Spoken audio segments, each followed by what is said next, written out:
The other day, Treasurer Jim Chalmers flagged that there would have to be more tax reform for the government to have a sustainable budget. He's got a toe in the water of tax reform running at the moment.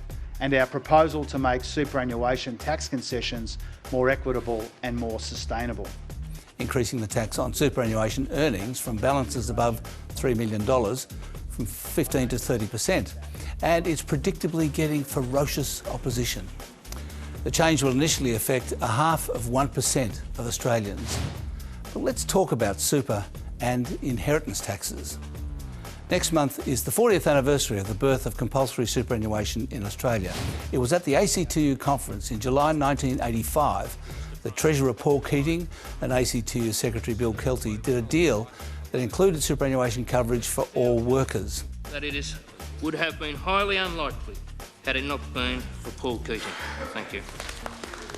40 years later, there is $4.2 trillion sitting in super, which would be entirely great if in 2007 the Howard government hadn't also turned super into a tax dodge for the rich, abolishing reasonable benefit limits and making super payments tax-free once you turn 60.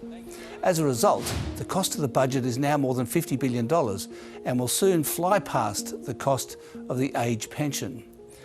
Now, a lot of this money will never be spent during the lifetimes of those who have accumulated it. So, while many countries tax inheritances, we subsidise them.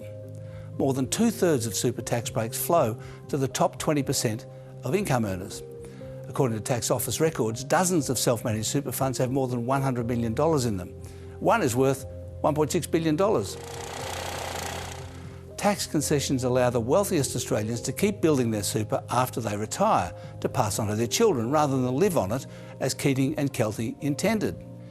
Jim Chalmers didn't say what tax reform he's got in mind, except that he wants to reduce the burden of income tax on workers.